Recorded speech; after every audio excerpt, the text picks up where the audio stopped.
الف اللہ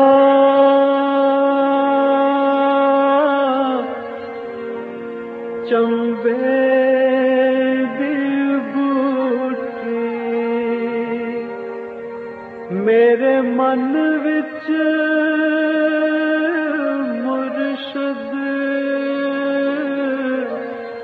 لائی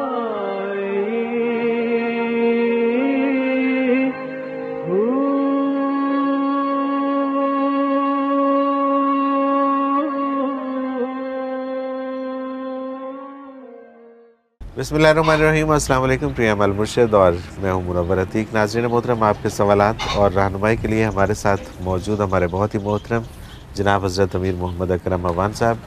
آپ سلسلہ نقشبندیہ اویسیہ کے شیخ ہیں، مترجم قرآن ہیں، مفکر قرآن ہیں، شاعر ہیں، ادیب ہیں، بہت سے حوالے ہیں آپ کے تعارف کے۔ حضرت جی بہت شکریہ، آپ نے وقت دیا۔ سوالات آج بھی ہمارے پاس بڑے عام ہیں اور بہت زیادہ ہیں، اللہ کرے کہ یہ سارے ہم شامل کر پائیں اس میں۔ محمد سلیم سب انسپیکٹر ہیں لاہور سے۔ اولیاء اللہ کی کتابوں میں ملتا ہے کہ ایک ہی ولی اللہ کو مختلف لوگوں نے مختلف جگہ پر ایک ہی وقت میں مشاہدہ کیا، اس کی کیا حقیقت ہے؟ الحمدللہ رب العالمین والصلاۃ والسلام علی حبیبہ محمد وآلہ وصحبہ اجمعین۔ اعوذ باللہ من الشیطان الرجیم، بسم اللہ الرحمن الرحیم۔ اسے اصطلاح تصوف میں تعدد امثال کے ٹھیک ہے، تعدد امثال یعنی ایک بندے کی متعدد مثالیں، صحیح۔ یہ اس بندے کے اختیار میں نہیں ہوتا، اچھا، اسے پتہ بھی نہیں ہوتا، یہ اللہ کے اختیار میں ہوتا ہے۔ وہ سبحان جہاں اللہ۔ ضرورت سمجھتا ہے کہ اس سے یہ خدمت لی جائے تو وہاں اس کی صورت مثالی، جس کی آج آپ ایک نمونہ تصویر دیکھتے ہیں کہ ایک بندے کی کتنی تصویریں کہاں کہاں لگا دی ہیں۔ بالکل ٹھیک بات۔ تو تصویر تو ایک جامد ساکن چیز ہوتی ہے، وہ صورت مثالی ویسی نظر آتی ہے جیسا بندہ ہے، بات کرتا ہے، حرکت کرتا ہے۔ بالکل تو صحیح۔ یہ اللہ کریم کے اختیار میں ہے کہ جب وہ چاہتا ہے کسی کی اس کے ذریعے رہنمائی کرے، یا کسی کو کسی مصیبت سے بچائے، یا کسی پر سبحان اللہ۔ مہربانی کرے، تو اس سے اس کی مثال وہاں نظر آ جاتی ہے کہ وہ یہ کہہ رہا ہے۔ صحیح تو اسے صحیح۔ کہتے ہیں تعدد امثال، یعنی متعدد مثالیں۔ ایک بندہ ایک وقت میں 70 جگہ بھی، 100 جگہ بھی، جس طرح یہ ٹی وی کے اوپر ہمارا پروگرام چل رہا ہے تو ہر گھر میں دیکھا گھر جا میں رہا آ ہے۔ رہا ہے۔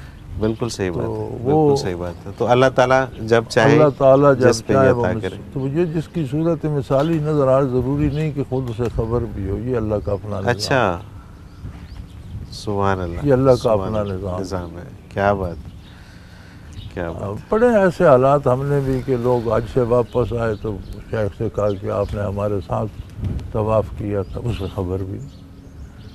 اللہ اکبر، یہ عام حالات ہیں، کوئی ایسی اس میں بات نہیں، ایسا ہو جاتا ہے۔ ایسا ہو جاتا ہے، بالکل ٹھیک، بالکل ٹھیک۔ اور اللہ کرتے ہیں بندے کے بس۔ بندے کے پاس میں، اور اللہ جو چاہے کرے، اس میں کوئی شک نہیں۔ محبوب احمد ہیں کوٹ مومن سے، یہ کہتے ہیں کہ اگر کوئی سالک یہ دعویٰ کر رہا ہو کہ اسے حضور نبی اکرم صلی اللہ علیہ وسلم کی زیارت نصیب ہوتی ہے، اور اس کے بعد اگر ہم اس کی عملی زندگی کو دیکھیں تو دنیا کا لالچ اس میں کوٹ کوٹ کے بھرا ہو، تو اس سے کیا مطلب لیا جائے؟ مطلب یہ لیا جائے کہ وہ جھوٹا دعویٰ کر رہا ہے، وہ جھوٹا دعویٰ کر رہے ہیں۔ کیونکہ جس سے اس طرح کی ایک تو دو باتیں ہیں۔ ایک بات تو یہ ہے کہ ہم معیار اپنے آپ کو بنا لیں ٹھیک ہے، کہ یہ بندہ شریف ہے، یہ نہیں، صحیح، اس کا معیار ہمارا شعور ہے، یہ غلط ہے۔ ٹھیک ہے، کون اچھا ہے کون اچھا نہیں، اس کا معیار شریعت، ہم نہیں۔ بالکل ٹھیک، ہم ایک بندے سے ناراض بھی ہیں لیکن وہ شریعت کے مطابق ہے تو اچھا ہے۔ صحیح صحیح۔ پہلی بات تو یہ ہے۔ دوسری بات یہ ہے کہ بدکار کو یہ دولت نصیب نہیں ہوتی، اور جس کو نصیب ہوتی ہے وہ بدکار نہیں رہتا ہے۔ بالکل ٹھیک، پھر بالکل اپنے ٹھیک، دعوے میں جھوٹا۔ بالکل صحیح، بالکل صحیح۔ کیونکہ جس نے اپنی آنکھوں سے دیکھ لیا وہ پھر کہاں لالچ دنیا کا اس کے۔ محمود عمران SSP لاہور، یہ کہتے ہیں میں نے کسی کتاب میں مراقبات میں روح کے پرواز کرنے کے بارے میں پڑھا ہے، مجھے سمجھ نہیں آتی کہ مسلمان کی روح زندگی میں کیسے پرواز کر سکتی ہے، جبکہ یہ چیز تو نبیوں کو بھی نصیب نہیں ہوئی؟ یہ آخری جملہ تو آپ کا اپنا ہے، اس کی تو کوئی سند نہیں. ٹھیک ہے، ٹھیک ہے، یہ کہنا اس کی کوئی سند نہیں ہے، یہ آپ کا اپنا خیال ذاتی ہے، جملہ ہے، ذاتی خیال ہے. ٹھیک ہے. قرآن کریم میں ارشاد ہے کہ بندے جب سوتے ہیں تو اللہ ان کی روحیں قبض فرما لیتے ہیں، ٹھیک ہے، اور پھر جس کو چاہتے ہیں ایک وقت کے لیے واپس کر دیتے ہیں، جسے چاہتے ہیں روک لیتے ہیں. صحیح، آپ کہتے ہیں رات تو ٹھیک ٹھاک سویا تھا، صبح نہیں اٹھا. بالکل ٹھیک. تو روح جسم سے مفارقت کر جاتی ہے نیند میں بھی، صحیح، لیکن جو مفارقت موت کی ہوتی ہے، وہ جو دنیاوی حیات کا رشتہ روح کا بدن سے ہے، وہ منقطع کر دیا جاتا ہے. صحیح، صحیح، بالکل ٹھیک. جو نیند میں ہوتی ہے وہ رشتہ بدن کے ساتھ حیات کا باقی رہتا ہے، لیکن روح نہ جانے کہاں کہاں ہوتی. آدمی خواب میں بھی کہاں کہاں خود کو دیکھتا ہے. بالکل ٹھیک ہے. اور قرآن کریم فرماتا ہے کہ ان توفع کا ہی لفظ ہے کہ ان کو اپنے پاس لے لیتی ہے قدرت، جسے چاہے واپس کر دیتی ہے، اسی جس مہلت تک اللہ نے دی ہے، جسے روکنا چاہے روک لیتی ہے. بالکل صحیح، بالکل صحیح. تو روح بدن سے الگ ہو جاتی ہے، اس کا تعلق حیات کا بدن کے ساتھ سے رہتا ہے. یہ تو قرآن سے ثابت ہے. صحیح، صحیح. تو یہ جو مراقبات ہیں، ان میں روح ہی منازل پر جاتی ہے، بدن تو زمین پہ ہی ہوتا ہے. بالکل ٹھیک. جو اس کا رشتہ مادی حیات کا ہے، وہ صرف موت پہ منقطع ہوتا ہے. بالکل صحیح، بالکل صحیح. ادروائز وہ جسم سے رہتا ہے. اور بالکل ٹھیک، شہداء کا موت پر بھی منقطع نہیں ہوتا، بالکل ٹھیک. ان کے بدن سلامت رہتے ہیں. صحیح، اللہ فرماتا ہے ان کے بارے میں انہیں مردہ نہ کہو، ان کے بارے یہ سوچو بھی نہیں کہ یہ مردے ہیں، حالانکہ وہ مر تو چکے ہوتے ہیں، بالکل قتل ہو صحیح، چکے ہوتے ہیں، بالکل جسموں صحیح. کے پرخ چڑھ چکے ہوتے ہیں، جنازہ پڑھا جاتا ہے، دفن کر دیے جاتے ہیں، لیکن فرمایا نہیں یہ زندہ.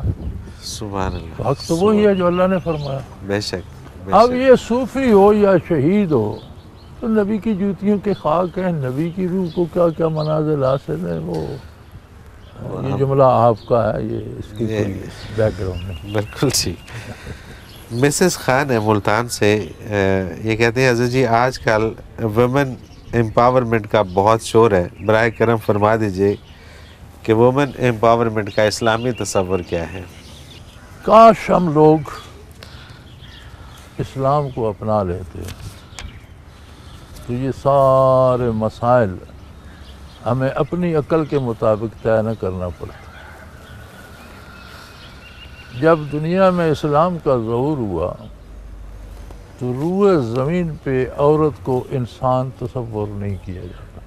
ٹھیک بات. ہندو مرنے والے کے ساتھ جلا دیتے تھے. افریقہ میں گھر سے کوئی عورت کو نکال دیتا تو دوسرے لوگ شکار کر کے پکا کے کھاتے تھے. اچھا. مغرب میں یہی حال تھا. جس کا جی چاہ بیوی کو گولی مار دی، جس کا جی چاہ پکڑ کر زندہ آگ میں جلا دی. شمالی علاقہ جات میں ڈاکہ مار کر لوٹ لی جاتی تھیں بیٹیاں بیویاں، لوگ بنا لیتے تھے. ساری دنیا میں بیچتے تھے، عورتوں کا کاروبار ہوتا. والدین بیٹیوں کو بیچتے. اسلام نے حقوق بھی دیے، فرائض بھی. حقوق سے بات نہیں بنتی، حقوق کو فرائض میں ایک توازن ہوتا ہے جس سے بات بنتی. صحیح. آپ حق کی بات کرتے رہیں تو آپ کا جو فرض ہے وہ کہاں جائے گا. ہماری سب سے بڑی خرابی یہ ہے کہ ہم حقوق کے لیے جلوس نکالتے ہیں. کبھی ہم نے احساس کیا ہے کہ میرے فرائض کہاں گئے؟ اس کی تو کبھی بات ہی نہیں کرتے. اب جو ڈاکٹر حقوق کے لیے ہڑتال کر رہے ہیں، اس کے فرائض کتنے اور کتنے لوگ پیچھے مر گئے بے علاج. بالکل تو صحیح. وہ اپنی ڈیوٹی پوری کرتا، اپنا فرض پورا کرتا. جب چھٹی ہوتی تو سڑک پہ آ جاتا کہ میں نے اپنا فرض کیا، میرا حق بھی دو. بالکل ٹھیک، بالکل صحیح. وکیل فیسیں لے لیتے ہیں ہمارے بھائی. وہ جی ہڑتال کر دی. یار ہڑتال کرنی ہے تو کورٹ ٹائم کے بعد کرو. جی ہاں، لوگ پتہ نہیں کہاں کہاں جس سے کی آتے کہاں ہیں. کہاں سے دھکے کھا کے آیا، فیس لی ہے، اس کا کام کرو. نہیں تو کم از کم اسے فیس واپس کر دو اور وکیل کا. بالکل صحیح. یہ ایک وکیل یا ڈاکٹر کی بات نہیں، ساری قوم کا یہی ہے. بالکل ایسے ہی، بالکل ایسے ہی. تو بات صرف حقوق سے نہیں بنتی، بات میں توازن حقوق اور فرائض سے آتا ہے، جو سب سے احسن اسلام نے دیا ہے. صحیح. قرون اولیٰ میں بھی عورتوں نے تلوار بازی بھی سیکھی، گھوڑ سواری بھی سیکھی، جہاد میں بھی حصے لیے، تلوار بھی چلائی. فرسٹ ایڈ سارا خواتین، حضور کے عہد میں بھی، بدر و احد میں بھی، احد میں خواتین نے ساری زخمیوں کو سنبھالا، پانی پلایا، یہ وہ بعد کی سارے غزوات میں بھی. صحیح. تو حقوق بھی متعین ہے ہمارے پاس، فرائض بھی متعین. بالکل ٹھیک ہے. ہمارے پاس نہ ہوتے تو ہم یہ ہیلہ سازی کرتے. ہمیں ان اسمبلیوں کی کیا ضرورت ہے جب قرآن نے متعین کر دی. سبحان اللہ، سبحان اللہ. کوئی شک اللہ نہیں نے اس میں. متعین کر دیے، اللہ کے نبی نے متعین کر. اب کون ہے ایسا جو اس سے بڑھ کر متعین کرے گا؟ سوال ہی پیدا نہیں ہوتا. جتنا آپ اسے پھیلائیں گے اتنا فساد پیدا ہوگا اور آپ بھگتیں گے. بے شک، بے شک، کوئی شک نہیں اس میں. عورت مرد دونوں کو جو اللہ نے ان کا حق دیا ہے وہ ملنا چاہیے، جو ان پر فرض کیا ہے وہ انہیں کرنا چاہیے. کرنا چاہیے. بالکل ٹھیک، سادہ. بالکل صحیح. حضرت جی بہت شاندار جواب اور بڑا تفصیلی جواب اس حوالے سے. مجھے اب ایک بریک پہ جانا ہے اور واپس آ کے کچھ اور سوال شامل کرتے ہیں. ناظرین محترم، اگر آپ بھی اس پروگرام میں اپنے سوال کے ذریعے شامل ہونا چاہیں تو اسکرین پہ ہمارا نمبر موجود ہے، نوٹ فرما لیجیے 0333495501. اور اسی طرح سے ہمیں آپ میل بھی کر سکتے ہیں. ای میل ایڈریس اسکرین پہ موجود ہے، questions@almurshid.tv. آپ کا کوئی بھی سوال ہو آپ ہمیں بھیجیے، SMS کیجیے، ای میل کیجیے. ہم آپ کا سوال اس پروگرام میں شامل کریں گے، حضرت جی سے رہنمائی لیں گے. ایک مختصر کمرشل بریک، اس کے بعد حاضر ہوتے ہیں. ہمارے ساتھ رہیے.